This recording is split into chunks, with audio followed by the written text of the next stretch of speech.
मशहूर यूट्यूबर और big boss विजेता एल्विश यादव को 14 दिन की न्यायिक हिरासत में जेल भेज दिया गया है। दरअसल एल्विश यादव को नोएडा पुलिस ने पूछताछ के लिए बुलाया था, जिस दौरान उसने अपना गुनाह कबूल कर लिया है कि वो सांपों का जहर मंगवाता है। इस मामले में एक अन्य आरोपी से भी संपर्क किया जा रहा है। एल्विश यादव को जमानत दिलाने के लिए उनके वकील हाईकोर्ट से लेकर सुप्रीम कोर्ट तक चक्कर लगा रहे हैं। दरअसल एल्विश के लिए एनडीपीएस एक्ट की धारा 27A परेशानी का सबब बन गया है। एल्विश यादव से पहले शाहरुख खान के बेटे आर्यन खान और सुशांत सिंह राजपूत केस में रिया चक्रवर्ती पर भी यही धारा लगाई गई थी। इस खबर में हम आपको आज बताएंगे कि एनडीपीएस एक्ट क्या है, कब लगता है और इससे जुड़े सजा के क्या प्रावधान है। दरअसल एनडीपीएस का पूरा नाम narcotics drugs and psychotropic substance है। इस एक्ट के तहत नशीली दवाइयां इस्तेमाल या नशीली पदार्थ के उत्पादन करने वालों के खिलाफ कार्रवाई की जाती है।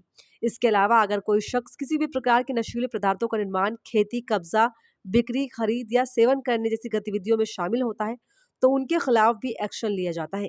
ये एक्ट फिलहाल एल्विश यादव पर रेव पार्टी में सांपों के जहर सप्लाई करने की वजह से लगाया गया है, जो उनके लिए परेशानी की वजह बनता जा रहा है। एनडीपीएस एक्ट की शुरुआत साल 1985 में हुई थी। इस एक्ट का देश में किसी भी नशीले पदार्थ की रोकथाम के लिए बनाया गया था। इस एक्ट के बनने के एक साल बाद ही 1986 में नारकोटिक्स कंट्रोल ब्यूरो की स्थापना कर दी गई। एनडीपीएस 27A एक्ट के तहत सजा का निर्धारण इस आधार पर किया जाता है कि कौन सा नशीला पदार्थ है और उसकी मात्रा क्या है।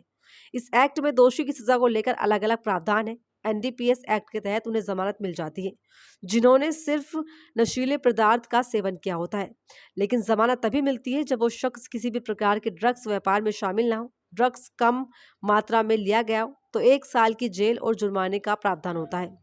वहीं इसके व्यापार में शामिल व्यक्ति को 10 से 20 साल तक की सजा हो सकती है और इसके साथ ही 2 लाख रुपए का जुर्माना भी लगाया जाता है। सरल शब्दों में कहें तो इस एनडीपीएस 27A एक्ट में केवल उन्हीं लोगों को जमानत मिलती है जिन्होंने खुद इसका सेवन किया है। इसके अलावा अन्य लोगों को लंबी सजा और जुर्माना देना पड़ जाता है। तो इस तरह से एल्विश यादव के लिए एनडीपीएस एक्ट गले की फांस बन चुका है।